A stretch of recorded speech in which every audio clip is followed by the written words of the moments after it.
लेना। ये 3 सवाल तुम्हारे सामने जो लिखे, पहले सवाल पढ़ के सुनाते हैं कि 6 क्रमागत प्राकृत संख्याओं में से पहले 3 संख्याओं का योग 27 है, तो शेष 3 संख्याओं का योग कितना है। सरल से सवाल होते हैं और सरल सवाल ऐसे आ भी जाते हैं MP प्लस में। देख लो एक बार। अगला सवाल क्या है, 5 क्रमबद्ध विषम संख्याओं का योग 235 है, इनमें से बीच वाली विषम संख्या बताओ। एक सवाल कौन सा लिखा है, ABCD निरंतर 5 विषम संख्याएं हैं, A तथा C का योग 146 है, तो E का मूल्य कितना है। ठीक है, सवाल करें उससे पहले कुछ बातें जो तुम्हें आना जरूरी है। जैसे कि हमने तुम्हारे सामने एग्जाम्पल के तौर पे 1 2 3 लिख दिया और हम तुमसे पूछ लें कि बताओ इसका एवरेज कितना है। 1 2 3 लिख दिया, हम पूछ लें बताओ इसका एवरेज कितना, तो बीच की संख्या हमेशा एवरेज होती है। बीच की संख्या हमेशा एवरेज होती है, लेकिन ये तब होती है जब समान अंतर हो, समान अंतर श्रेणी में हो। मतलब यहाँ भी अंतर 1 का है तो यहाँ भी 1 का हो। अगर हमने लिख दिया 2 4 6 तो इसका एवरेज 4 होगा। समान अंतर होना चाहिए, एवरेज 4 होगा। अगर हमने लिख दिया तुम्हारे सामने 3, हमने लिख दिया 3 6 9 तो एवरेज क्या होगा, 6 होगा। बीच की संख्या हमेशा क्या होती है, एवरेज होती है। इस चीज़ को अच्छे से समझ लो, लेकिन तब होती है जब समान अंतर हो। ठीक है, अब देखो सवाल को। पहली बात तो ये तुम्हें समझ में आना चाहिए कि एवरेज किसे कहते हैं। एवरेज बीच की संख्या कहलाती है अगर समानांतर श्रेणी है तो, समानांतर है तो। अब जैसे कि मान लो एक बड़ी सी श्रेणी दे दी जाए तो हम एवरेज कैसे निकालेंगे, बीच की संख्या कैसे निकालेंगे। जैसे हमने दे दिया 273 से लेकर 273 से लेकर 2777 तक। अब बीच की संख्या कौन सी पड़ेगी, तो बीच की संख्या अगर समानांतर है तो लास्ट नंबर और फर्स्ट नंबर को जोड़ दो और उसका कर दो आधा, तो बीच की होती है। जैसे एग्जाम्पल के तौर पर 3 और 1 4, 4 के आधे 2 बीच में है, देख लो। जैसे 6 और 2 8, 8 के आधे 4, 4 बीच में है। हमने लिखा 9 और 3 12, 12 के आधे 6, 6 बीच में है। तो बीच अगर समानांतर है और तुम्हें एवरेज चाहिए तो लास्ट का नंबर फर्स्ट का नंबर जोड़ के आधा कर दो। आंकड़ों का योग बटे आंकड़ों की संख्या करने की कोई जरूरत नहीं है, लेकिन कंडीशन है उसके संग शर्त है कि समानांतर होना चाहिए। ठीक है, अब देखो जैसे कि एग्जाम्पल के तौर पर हमने लिखा 4, हमने कहा इसका एवरेज क्या है, तो इसके बीच में क्या है, बीच में तो कोई अंदाजा लगा ही नहीं सकता। लेकिन तुम्हें तो यही करना कि 16 लेना है, 4 लेना है, 16 4 20, 20 के आधे 10, यानी इसके जस्ट बीच में 10 है, वो अदृश्य है, वो तुम्हें दिखाई नहीं दे रहा इसके। या फिर ऐसा कर लो, शुरू के बीच के ले लो 12 8 20, 20 के आधे 10। सीधी सी बात यह है कि बीच की संख्या एवरेज होती है। अगर ये इस तरह से जैसे 4 संख्याएं लिखी तो बीच की तो दिखेगी नहीं, वो अदृश्य है। तो लास्ट नंबर फर्स्ट नंबर को जोड़ के ही आधा करना है, बीच की निकल जाएगी। लेकिन यही चीज़ ऐसे लिख दें 4 8 12 16 20 तो स्पष्ट दिख रही 12 आएगी, तो फिर स्पष्ट दिखाई दे रही।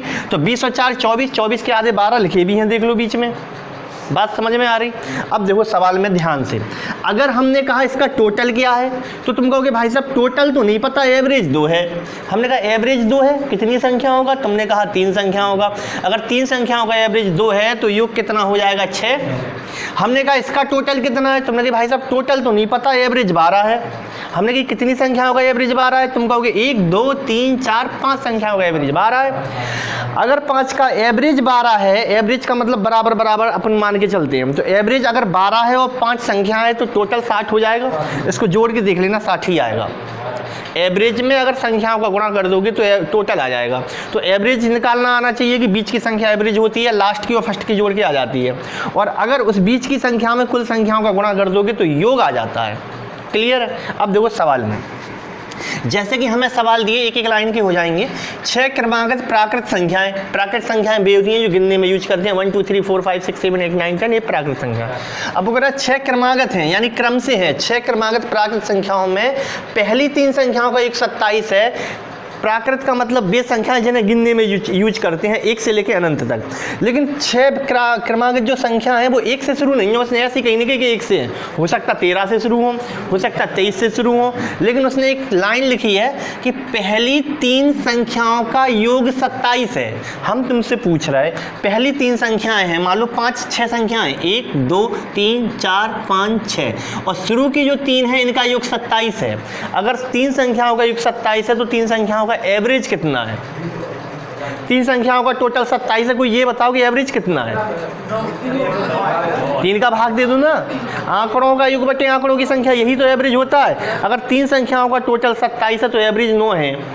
9 3 27, 9 9 9, एवरेज इतना तो समझ में आता नहीं, औसत। तो अगर 27 योग है शुरू का तो एवरेज 9 नहीं हो जाएगा, वो एवरेज होता है बीच का, तो यानी ये बीच में है। अगर ये बीच में है और ये विषम संख्याएं नहीं है, प्राकृत है, तो इसके पहले 8 थी, इसके बाद में 10 थी, इसके बाद में 11 थी, इसके बाद में 12 थी, इसके बाद में 13 थी। तो मैं कौन सी चाहिए, आखिरी, पहली, दूसरी, कौन सी चाहिए? तो मैं शेष 3 का योग चाहिए। अगर शेष 3 का योग चाहिए तो आखिरी के 3 ये हैं। आखिरी के 3 का एवरेज है 12 और 3 संख्या है तो टोटल है 36। आखिरी के 3 का एवरेज है 12 और 3 संख्याओं का एवरेज अगर 12 है तो टोटल कितना है 36। तो इसका आंसर क्या हो जाएगा, 36 हो जाएगा। ये बताओ समझ में आई या नहीं आई? और ऐसे ही करना है तुम्हें, जैसे हमने बताया है वो भी हो जाएगा एक्स करके, वो भी बताई दे रहा। पहले ये बताओ समझ में आई कि नहीं। अगला सवाल पढ़ लियो एक बार। 5 क्रमबद्ध विषम संख्या, अब प्राकृत नहीं है, विषम है। विषम सब समझते हैं, 1 3 5 7 ऐसी संख्याएं विषम होती हैं जो 2 से ना कटे, हर एक गैप के मतलब हर 2 के गैप पे आती है। 1 में 2 जोड़ो 3, 3 में 2 जोड़ो 5, 5 में 2 जोड़ो 7। ठीक है, तो सवाल है 5 क्रमबद्ध विषम संख्याओं का योग 235 है। 5 का योग 235 है, तो कोई हमें ये बता दो कि 5 का एवरेज कितना है 5 संख्याओं का। 5 का योग 235 है, 5 संख्याओं का योग 235 है, तो उनका एवरेज 47 हो जाएगा। 5 संख्याएं, उनका योग 235, तो एवरेज आंकड़ों का योग तो दिया ही है, आंकड़ों की संख्या भी दी है 5, तो आंकड़ों के योग में आंकड़ों की संख्या का भाग दोगे तो एवरेज आ जाएगा। और एवरेज हमेशा बीच की होती है अगर समान अंतर है तो, और विषम संख्याओं में समान अंतर होता है, समान गैप होता है। तो यहाँ कितनी संख्याएं हैं? 5, 1 2 3 4 5, और इनका एवरेज कितना आ गया 235। 5 का भाग 235 में दिया तो 47, यानी 47 बीच में है। अगर 47 बीच में है तो इसके पहले क्या था? 46 नहीं था, 45 था। अगर वो कहता प्राकृत संख्या है तो 46 था, लेकिन उसने कही विषम है तो फिर 45। अब अपने कौन सी चाहिए? तो बस यही आंसर है, काय को परेशान हो रहा है। अगर बीच की चाहिए तो 47, लेकिन इसके पहले की भी तुम निकाल सकते हो, आगे की भी निकाल सकते हो। कई बार ये पूछता है कि पहली और आखिरी का गुणा कितना है, तो पहली निकल जाएगी, आखिरी निकल जाएगी, गुणा कर देंगे। कई बार वो ये पूछता है पहली और आखिरी का टोटल कितना है, तो पहली आखिरी निकल जाएगी, टोटल हो जाएगी। फिलहाल तो यही आंसर है। इसके बाद अगला सवाल देखो, ABCDE 5 विषम संख्याएं हैं और वो कह रहा A और C का योग 146 है। A और C का योग 146 है, केवल A का योग और C का योग 146 है। तो हमने 5 संख्याएं बना दी, 1 2 3 4 5। A यहाँ है, B यहाँ है, C यहाँ है, D यहाँ है, E यहाँ है। वो कह रहा A का C का योग 146 है और ये क्रमबद्ध है क्या? क्रमबद्ध, निरंतर हैं और विषम है। अगर निरंतर और विषम है तो इसका योग दिया है, तो अगर आधा करोगे तो बीच की नहीं आ जाएगी। तो योग तो दिया ही है पहले से 146, और 146 का कर दो आधा, 72 है, 3 है, तो 73 बीच में है। 73 अगर बीच में है तो तुम्हें क्या चाहिए? तुम्हें ई का चाहिए, और विषम संख्या है, विषम है, ई का चाहिए। तो 73 के बाद होगी 75, 75 के बाद होगी 77, 77 के बाद होगी 79। यही तुम्हारा आंसर है। इसको एक्स मान के भी कर सकते हैं, लेकिन अपन फिलहाल ऐसे ही करो। सवाल करें, देख रहे क्या? 4 क्रमिक सम संख्याओं का योग 60 है। अगर 4 क्रमिक सम संख्याओं का योग 60 है, क्रमिक भी हैं और सम भी हैं। क्रमिक का मतलब समानांतर है, क्रमिक का मतलब, क्रमिक सम का मतलब समानांतर पे है, लेकिन 2 से शुरू है, ये नहीं लिखा उसमें। तो अपन क्या कह रहे हैं, 4 क्रमिक सम संख्याएं, तो 1 2 3 4 ऐसे कर लो, और इनका योग कितना है 60। अगर योग 60 है तो एवरेज नहीं निकाल पाओगे। एवरेज 4 का भाग दो, 60 में 15 आ गया। अब तुम हमें ये बताओ, ये 4 सीटों में बीच की कौन सी है? बीच की कोई है ही नहीं है भाई साहब। बिल्कुल सही बात। देखो 15 पे आ गया तुम्हारा, एवरेज 15 को होने समझ में नहीं आया।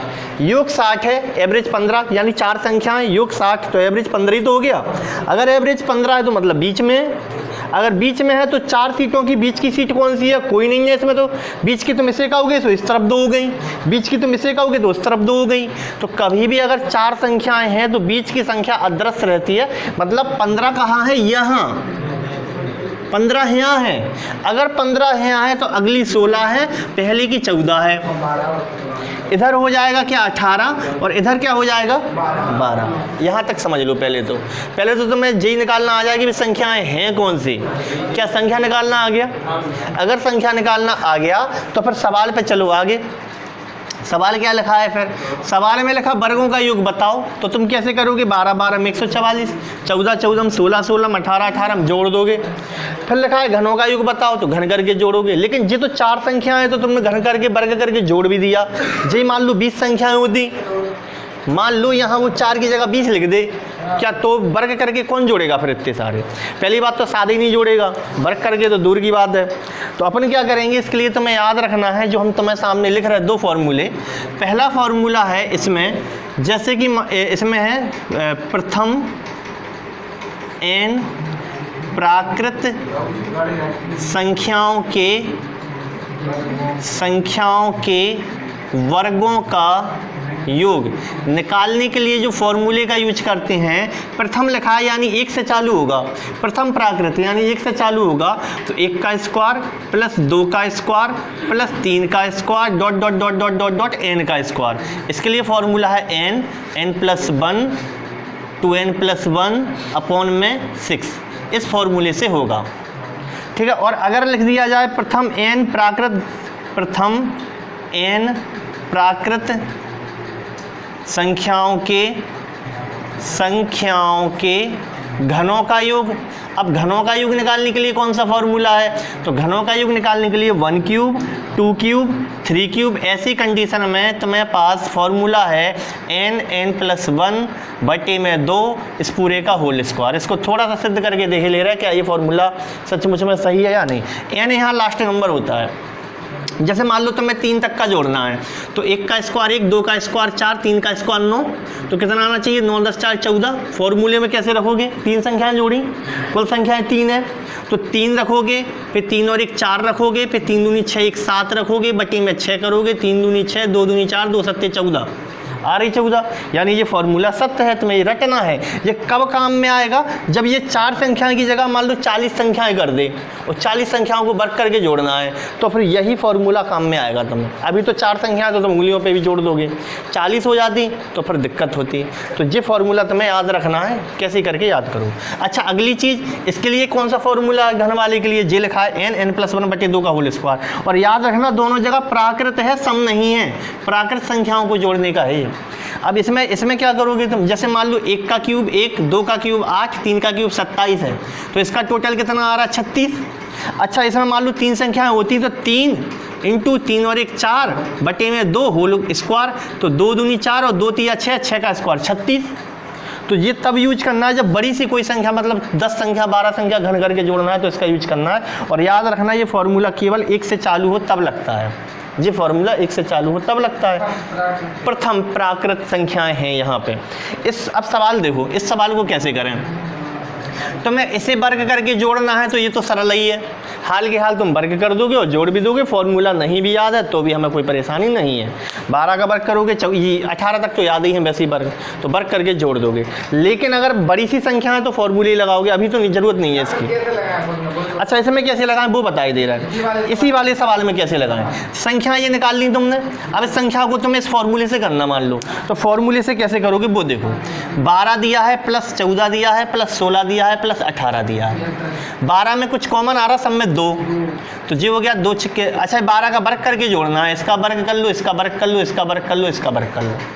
अब 12 में इसमें इन सब में कुछ कॉमन आ रहा है, क्या आ रहा है? 2 का वर्ग कॉमन आ रहा है। जी 12 गुणे 12 लिखी ना, जी 14 गुणे 14 लिखे, जी 16 गुणे 16, जी 18 गुणे 18, तो 4 इसमें आएंगे कॉमन, 4 इसमें आएंगे, 4 इसमें आएंगे, 4 इसमें आएंगे। तो 2 का वर्ग कॉमन लिया तो जी अंदर रह जाएगा 2 छिक्के 12, 6 का वर्ग, 7 का वर्ग, 8 का वर्ग और 9 का वर्ग। लेकिन ये फॉर्मूला तो तब लगता है जब 1 से चालू हो। तो तुम्हें क्या करना है, इसमें 2 का स्क्वायर तो लिखा रहने दो, इतने में फॉर्मूला लगाना है केवल। ये फॉर्मूले को कैसे यूज करोगे? तुम करोगे 1 से लेकर 9 तक, फिर 1 से लेके 5 तक, 1 से लेके 9 तक का करोगे, फिर माइनस करोगे 1 से लेके 5 तक का, तो इस फॉर्मूले से तो बड़ा हो जाएगा। लेकिन हमने बता दिया ये फॉर्मूला तब यूज करना जब बड़ी सी संख्या दी हो। जैसे उसने कहा 51 के स्क्वायर से लेके 1001 के स्क्वायर तक का है, 51 के स्क्वायर से 1001 के स्क्वायर तक, तब इसका यूज करना है। अभी तो डायरेक्ट ही हो जाएगा, आ रही बात समझ, अभी तो डायरेक्ट हो जाएगा। और ये भी तब यूज होता है जब 1 से शुरू हो, तो इसमें भी अपन को ये करना कि अभी तो घन करके जोड़ ही दो तुम। और वैसे अपन करेंगे इस फॉर्मूले से तो 1 से लेके 9 तक का, 1 से 9 तक का माइनस 1 से लेके 5 तक का, यही फॉर्मूला लगेगा। तो अभी तो डायरेक्ट आंसर कितना आ रहा था इसका, डायरेक्ट ही जोड़ लेंगे, जो छोटे ही हैं। 12 12 में 144, 13 13 में 169, 16 16 में 256, 18 18 में जो भी है, 12 12 में 13 13 में का हुआ है, 12 12 में 144, 14 है यहाँ पे, 14 14 196, 16 16 18 18 में, इसको जोड़ देना, जो आंसर आ रहा था क्या आ रहा था 920। इसको भी सॉल्व कर लेना, चाहो तो इसे फॉर्मूले से कर लेना, घन वाले को, घन क्योंकि कठिन हो जाएगा घन। सवाल देखो ध्यान से, पहला सवाल क्या है, यदि m तथा n ऐसे धन पूर्णांक हैं कि m की पावर n बराबर 25 है, m की पावर n बराबर 25 है, तो तुम इस 25 को ऐसे तोड़ो कि घात में कुछ चढ़ जाए।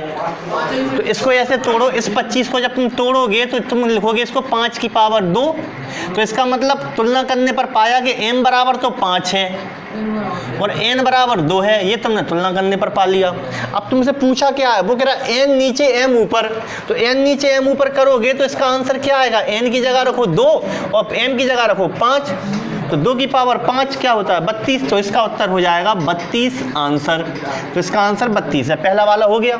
अगला वाला सवाल पढ़ रहे हैं हम, उसमें लिखा है यदि 4 की पावर x माइनस 3 की पावर x माइनस 1/2, पावर में है x माइनस 1/2 बराबर में 3 की पावर x प्लस 1/2 माइनस है 2 की पावर 2x माइनस 1, तो x बराबर क्या है, इस सवाल को सॉल्व करना है। पहले अपन सॉल्व कर लो इस सवाल को। सवाल देखो जी, अगला वाला सवाल, अगले वाले सवाल में देखो अपन को क्या करना है, जगह देखो, इतनी जगह आ रही क्या इसमें, जी आ रही, इतने में अपन सवाल इसको करेंगे। अगला वाला सवाल क्या है, यदि 4 की पावर x माइनस 3 की पावर x माइनस 1/2 बराबर 3 की पावर x प्लस, ये है सवाल, सॉल्व करें सॉल्व, नहीं रिपोर्ट कर दें एक बार, ठीक है। तो सवाल समझना ध्यान से, रिपीट करे दे रहा, समझ लो और समझ लो। 4 पूरा सवाल देखो, पूरे सवाल में या तो तुम्हें 4 दिख रहा, या 3 दिख रहा, या 2 दिख रहा।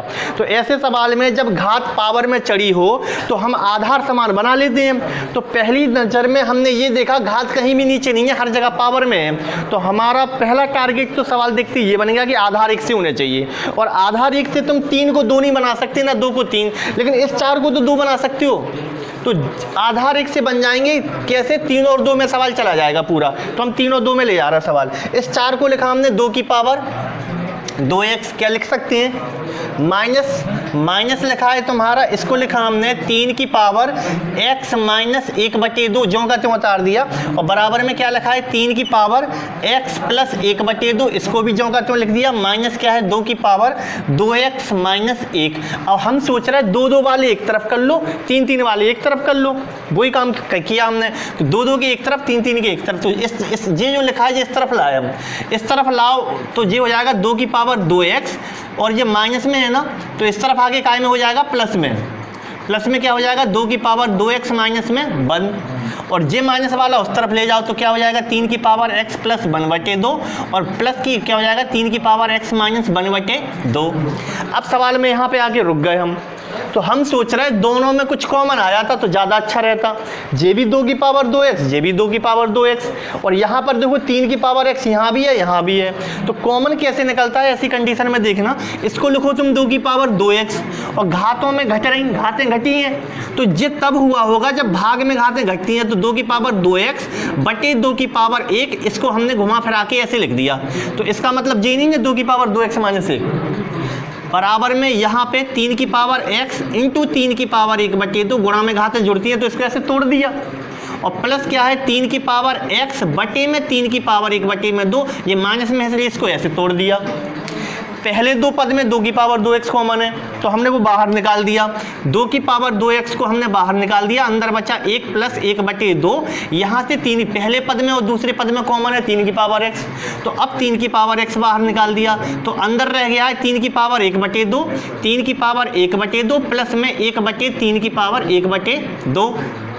अब सॉल्व किया हमने, 2 की पावर 2x तो लिखा रहने दो, ये हो गया 2 एकम 2 1 3/2, तो इनटू में लगा दो 3/2 बराबर 3 की पावर 3x तो लिखा ही है, इसका गुणा करोगे 1/2, गुणा में घातें जुड़ जाएंगी, तो जब 1/2 में 1/2 जोड़ोगे तो 2/2 हो जाएगा, यानी 1 हो जाएगा।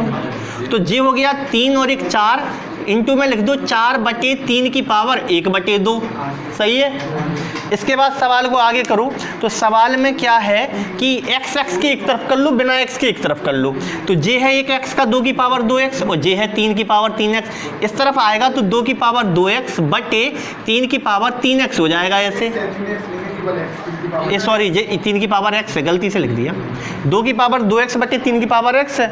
उस तरफ क्या बचा 4 बटे 3 की पावर 1/2 पहले से था, और जे उस तरफ जाएगा तो 2 ऊपर हो जाएगा और 3 नीचे हो जाएगा 3 की पावर 1, तो गुणा में इसको गुणा कर लो तो 2 की पावर 2x बटे 3 की पावर x है, तो यहाँ ऊपर तो 2 होना चाहिए और नीचे 3 होना चाहिए, तो ऊपर 2 कैसे होगा 4 दूनी 8, तो 2 की पावर 3 नहीं लिख सकते ऊपर तो हो जाएगा 2 की पावर 3 और नीचे गुणा में घातें जुड़ती हैं, तो 1/2 में 1 जोड़ोगे तो 3/2 हो जाएगा, तो 3 की पावर हो जाएगा 3/2। अब अगर ये वास्तव में बराबर हैं, अगर वास्तव में बराबर हैं तो देखो 2 यहाँ है 2 यहाँ है, तो 2x घाते में बराबर होना चाहिए, 2x बराबर 3, और अगर नीचे देखो 3 आधार में यहाँ है तो इसकी घात भी बराबर होना चाहिए, x बराबर 3/2, तो इसका उत्तर हो जाएगा x बराबर 3/2, चाहे ऊपर की घात ले लो तो 2x बराबर 3 यानी x बराबर 3/2, चाहो तो नीचे की घात ले लो x बराबर 3/2 तो भी x बराबर 3/2 आंसर है। तुलना करने पर हमने प्राप्त कर लिया। अगला सवाल लिखेंगे। अगर मान लो ये सवाल जो तुमने किया है 3/2, ये 3/2 तुम ऑप्शन से उठा लेते, जो ऑप्शन इसीलिए लिखे हमने, ऑप्शन इसीलिए लिखे कि चाहो तो ऑप्शन से कर लो, तो 3/2 रखने में x की जगह LHS बराबर RHS जिसमें मैच कर जाएगा वही ऑप्शन हमारा सही हो जाएगा। ऑप्शन तो पेपर में आनी आना है, बिना ऑप्शन का तो पेपर होगा नहीं, तो ऑप्शन से उठा लो इसमें और x की जगह रखवा के देख लो, अगर LHS बराबर RHS जिस ऑप्शन में फंस जाएगा कह देना वही इसका उत्तर है, तो ऑप्शन से भी हो जाए, करके देख लेना ऑप्शन से तुम्हें। तीसरे नंबर का सवाल पढ़ो ध्यान से। सवाल है 8 की पावर 4.2 गुणा 64 की पावर 2.1 गुणा 7 की पावर 8.4 गुणा 56 की पावर 3.5 बराबर 56 की पावर क्वेश्चन मार्क, माना कि यहाँ x है और x का मान हमें ज्ञात करना है, x का मान हमें ज्ञात करना है। तो याद रखना कभी भी पावर में x हो, पिछला सवाल भी मिलता जुलता ऐसा ही है कि पावर में x है, अगर पावर में x है तो तुलना करके उत्तर निकलेगा, आधार 1 से बनाने पड़ेंगे, आधार मतलब इसका 56 है, तो यहाँ कैसे करके 56 बनाओ। अब आधार में हमारा टारगेट बन गया है कि अगर यहाँ 56 की पावर x है और इस तरफ हमें 56 ही चाहिए, मान लो हमारा 56 की पावर 100 आ जाए और उस तरफ तो 56 की पावर x लिखाई है, तो तुम कहोगे जी बराबर तभी होंगे जब x की जगह 100 रखोगे, तो कैसे करके हमें इस तरफ जो आधार है सॉल्व करके 56 बनाना, हमें मन में जी आ रही बात, इससे ज़्यादा कुछ नहीं, क्योंकि अगर पावर में क्वेश्चन मार्क है तो आधार 1 से बनाने पड़ते हैं। अब सवाल सॉल्व किया हमने, 8 लिखा है, तो 8 की पावर 4.2 है, अच्छा जी 64 है इसको भी 8 बना लोगे तुम, ये 7 लिखा रहने देना, 56 को 8 × 7 लिख लोगे तुम, सॉल्व करना शुरू करें, तो देखो 8 की पावर 4.2 है, इसको 8 की पावर 4.2 लिखा रहने दो, क्योंकि 56 का मतलब होता है 8 × 7, तो पूरा सवाल हम 8 और 7 में तोड़ रहे हैं,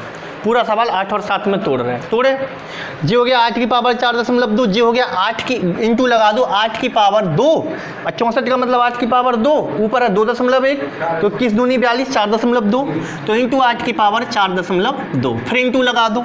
अब लिखा है 7, तो इसको 7 ही लिखा रहने दो, क्यों, क्योंकि 56 का मतलब 8 × 7 होता है, तो हम सवाल को 8 × 7 में ही तोड़ रहे हैं, तो ये लिखा है 7 की पावर 8.4 लिखा रहने दो, इसको ऐसे ही, इसको कुछ कर भी नहीं सकते, इसका हम तोड़ भी नहीं सकते, वो सबसे ज़्यादा मिनिमम टूटा है वो। 56 को 8 × 7 लिख सकते हैं, तो इसको लिख लो 8 × 7 की पावर 3.5, 8 × 7 की पावर होल पावर 3.5 लिख सकते हैं, और बराबर में क्या लिखा है, बराबर में लिखा है 8 × 7 की होल पावर x, यानी पूरा सवाल 8 और 7 में आ गया है, अब हमें केवल तुलना करवाना है। तो पहले थोड़ा सा LHS में लेफ्ट हैंड साइड में सॉल्व कर लो, फिर अपन आगे बढ़ रहे हैं। सॉल्व किया हमने इस सवाल को, तो गुणा में घातें जुड़ती हैं अगर आधार समान है तो 8 इसका है, 8 इसका है और इसका भी 8। इसको थोड़ा सा और लिखे दे रहे हैं हम, देखो ऐसे 8 की पावर 4.2 इंटू 8 की पावर 4.2 इंटू 7 की पावर 8.4 और ये दोनों की पावर 3.5 है। इसका मतलब ये है कि 8 की पावर भी 3.5 है और 7 की पावर भी 3.5 है और बराबर में 8 की पावर भी x है और 7 की पावर भी x है। अगर मान लो ऐसे लिखा होता 8 प्लस 7 की पावर 3.5 है तो इसका मतलब 8 की पावर भी 3.5 है प्लस 7 की पावर भी 3.5 है। ऐसा बिल्कुल भी नहीं कर सकते, लेकिन अगर गुणा में है तो कर सकते हो। गुणा में है तो इसका मतलब इसको अलग कर सकते हो, इसको अलग। अब सही है, गुणा में तो अलग अलग पावर दे सकते हो। जैसे हमने लिखा a इंटू बी की होल पावर 2 है, हमने लिखा तुम्हारे सामने a इंटू बी की होल पावर 2 है, तो इसका मतलब a की घात 2 भी है और b की घात 2 भी है। सही है, कोई गुनाह नहीं है लिखना। लेकिन अगर तुमने a प्लस बी की होल घात 2 है तो तुम कहोगे भाई साहब a की भी घात 2 है और b की भी घात 2 है, तो ये लिखना गलत है, ये लिखना गलत है, क्योंकि इसके संग में प्लस 2ab भी आएगा। आ रही बात समझ में? गुणा में है तो सेपरेट पावर दे सकते हो, प्लस में सेपरेट पावर अलग अलग नहीं दे सकते। तो अभी तो अपन दे सकते हैं, तो बात आगे बढ़ा दी जाए। गुणा में घातें जुड़ती हैं अगर आधार समान है, तो 8 वाला आधार देख लो, 8 इसका भी है, 8 इसका भी है, 8 इसका भी है और जोड़ दो 4.2 में 4.2 जोड़ दो, पूरे हो जाए। तो 8 की पावर कितना हो गया? 11.9। सही है, ये 3 को जोड़ दिया हमने, इंटू लगा दो 7, 7 की पावर इसे जोड़ दो 1 और इसे, यानी 8.4 3.5, ये भी 11.9 हो गए। बराबर में 8 की पावर x इंटू 7 की पावर x अगर लिखा है, हाँ बेकार खोले, बाहर खुल गए तो खुल जान दो, कोई दिक्कत नहीं है। अब तुलना कर लो, 8 की पावर x 7 की पावर x एक से हैं, तो यहाँ भी तो एक से हैं, यानी x का मतलब हम क्या लगाएं? क्या है x का उत्तर? 11.9। तुलना करने पर खुद देखो x की जगह पे क्या लिखा है? 11.9। x की जगह पे क्या लिखा है? 11.9। तो हमारा आंसर है x का मतलब 11.9 है इसका उत्तर, तुलना करने पर पाया। चौथे का क्या आ रहा है? करें अगला सवाल। देखो सवाल में क्या लिखा, 3 की पावर n+4 माइनस 6 इंटू 3 की पावर n+1 बटे में 3 की पावर n+2 बराबर क्या है? तुम कहोगे कि भाई साहब इसमें n का मान तो पूछा नहीं है। अगर n का मान पूछता तो पता कैसे देता वो सवाल?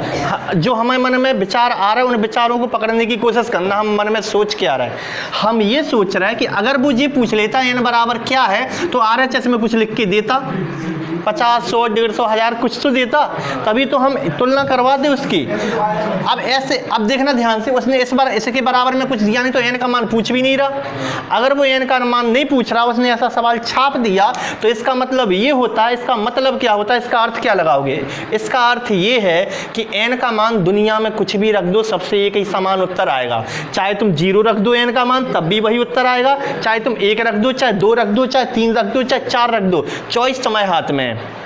फिर से हमने जो सेंटेंस बोले भी समझ में आए तुम्हें?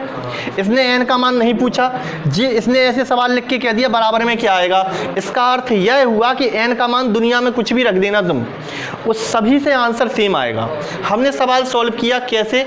हमने माना n बराबर 0, इससे छोटा कुछ होता नहीं है। अगर तुमने n बराबर 0 लिया इसमें, तो 3 की पावर 4 हो गया, माइनस 6 इंटू 3 की पावर 1 हो गया, बटे में 3 की पावर 2 हो गया। 3 की पावर जब 4 करोगे तो 3 त्रिका 9, 9 में 81 हो गया, माइनस 6 18 हो गया, बटे में 9 हो गया।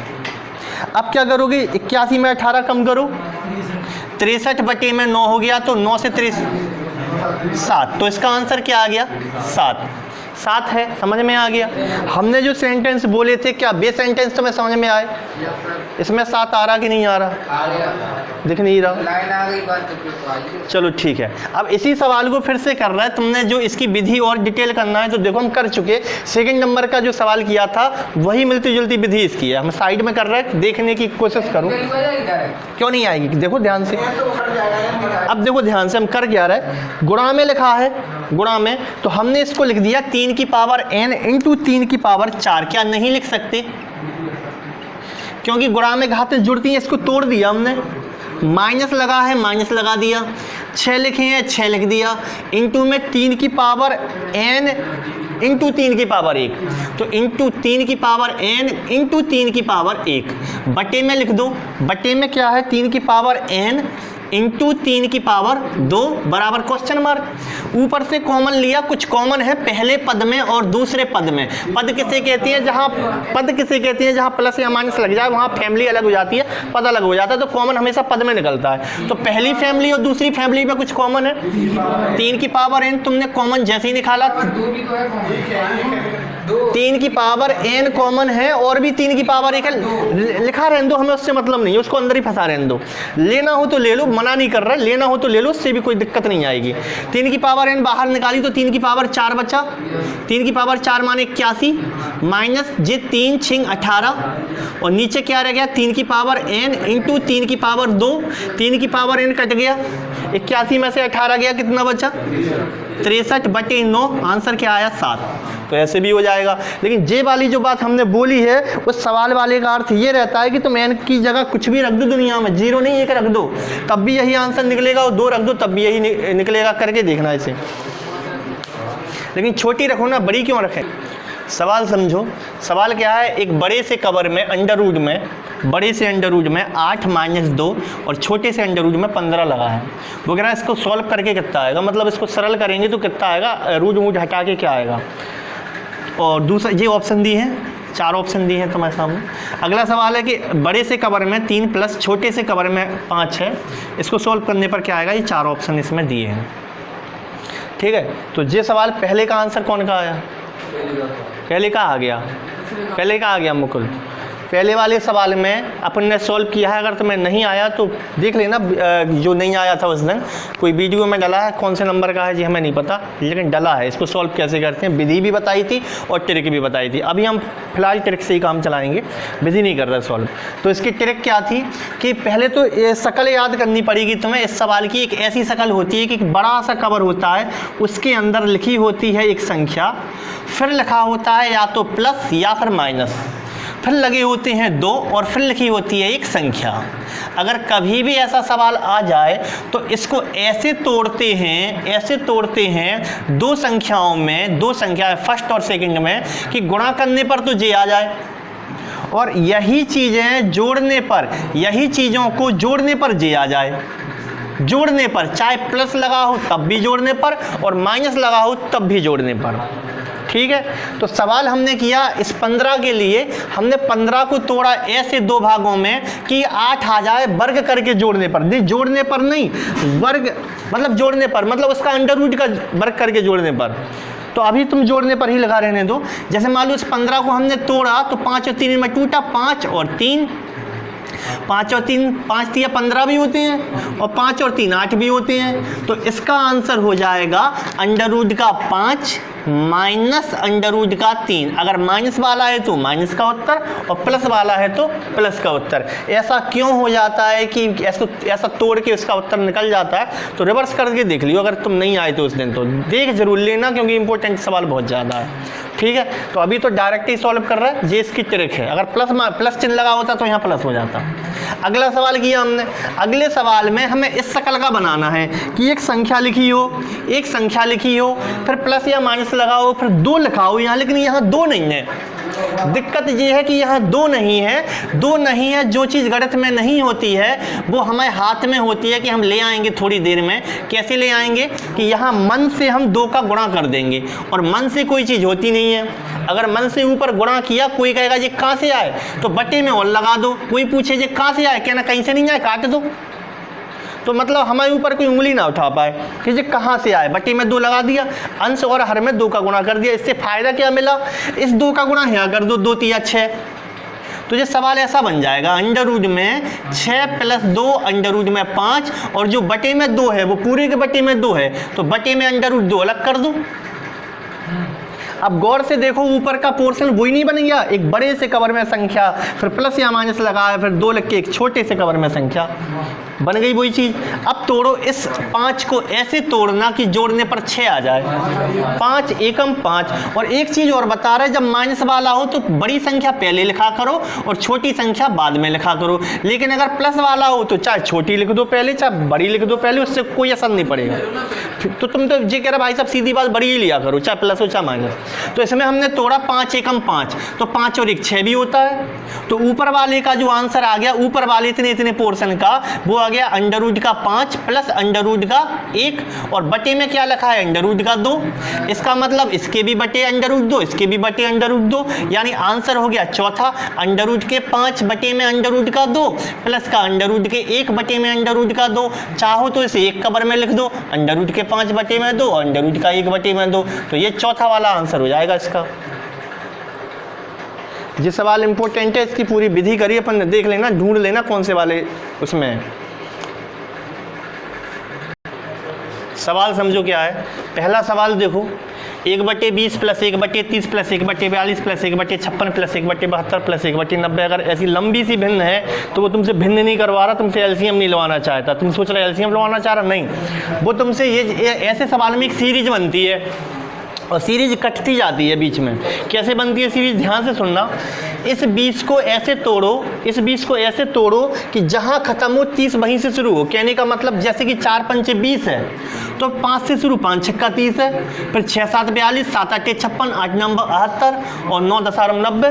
तो हम पहला सवाल सॉल्व कर रहे हैं। ये सवाल पहले भी हो चुके, अगर नहीं देखे तो देख लो ना, जो नहीं आए थे पीछे के रिवर्स करके। ये इसमें ये 2 टाइप के सवाल नहीं हुए थे उस दिन, इसलिए ये फिर से बता रहे हैं हम। तो सवाल में क्या है, पहला सवाल तो हो चुका था इस टाइप का। कैसे तोड़ोगे इसको, 4 पंचे 20, क्या 20 को ऐसे नहीं लिख सकते, 5 छक्का 30। ऐसे सवाल में भिन्न में एलसीएम नहीं लिया जाता, वो कुछ सीरीज बन रही होती है, उस सीरीज को पहचानना है तुम्हें।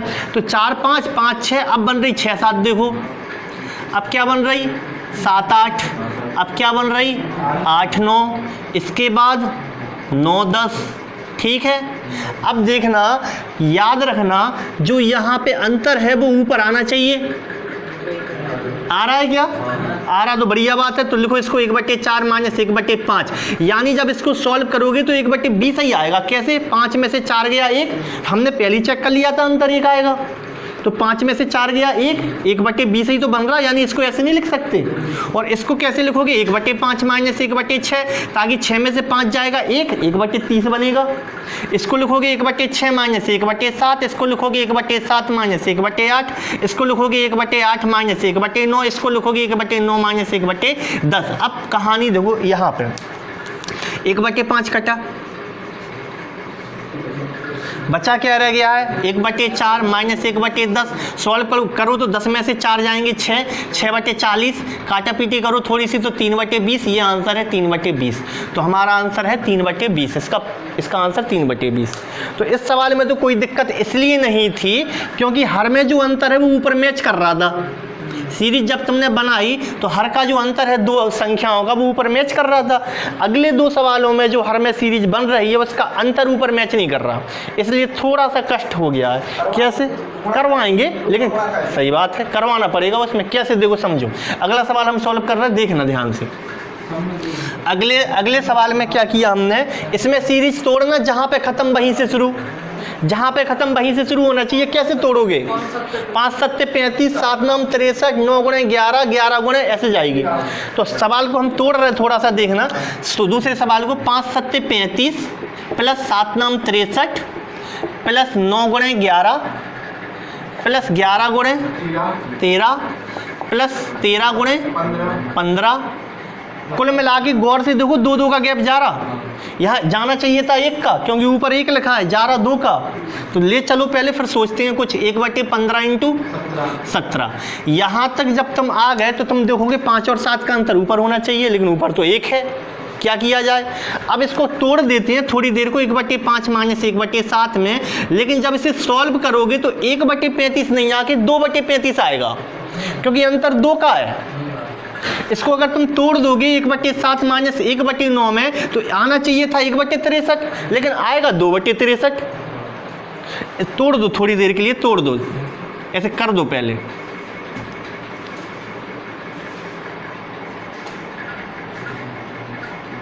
तोड़ दिया तुमने। अब सवाल समझना, इसका मतलब 2/35 आ रहा है, चाहिए तुम्हें 1/35 है। तो इस पूरे में क्या तुम इसको बराबर में लिखने का अधिकार है तुम्हें? नहीं है, क्योंकि वो है 1/35, ये है 2/35। अगर जे 1/35 हो, जे भी 1/35 होता तो हम बराबर लिखने का अधिकार था। अब ये बराबर नहीं है। अगर हम ये कह दें कि पूरे में हम 2 का भाग दे देंगे तो क्या अब नहीं है लिखने का अधिकार? यानी कि या पर तुम ऐसे कह सकते हो कि पूरे में 1/2 का गुणा कर देंगे। अब तो हो गया, नहीं समझे हमें बात? अगर जी 2/35 है तो इसमें पहले पद में 2 का गुणा होगा तो 1/35 बन जाएगा, और इस 1/2 का गुणा अगले पद में होगा तो फिर 1 बन जाएगा, क्योंकि इसका गुणा इसमें भी है, इसमें भी है, इसमें भी है। आई समझ में कि नहीं आ रही अभी भी? तो काटा पीटी कर दो फिर जल्दी से।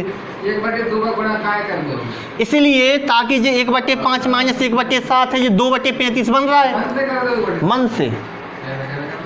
अरे 1/2 का गुणा करा, मतलब जब बात तुम्हें हजम नहीं भई तो सुनो ध्यान से।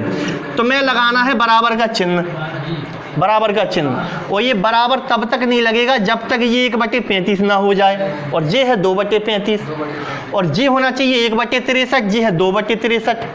तो अगर हम बाहर 1/2 का गुणा कर देंगे तो ये सॉल्व करने पर यही का यही देगा। ये तो बन गया, लेकिन 1/2 का है। बराबर करने के लिए, बराबर करने के लिए किया हमने। जैसे हमने तुम्हें सामने लिखा 12, हमने लिखा बराबर 18, हमने कहा बराबर है जी। तुम कहोगे भाई साहब पागल होगा, कैसे बराबर हैं जी? तो तुम कहोगे, या फिर हमने यहाँ 24 लिख दिया तो तुम कहोगे भाई साहब जी बराबर कैसे हैं? तुम कहोगे एक काम करो, मन से 2 का गुणा कर दो, अब बराबर हैं। बराबर लगाने का अधिकार तो तभी मिलेगा जब वास्तव में वो बराबर होंगे। तो ये वास्तव में बराबर तब होंगे जब इसमें 2 का भाग दे दिया जाए। तो इसके बराबर में जी हो गया।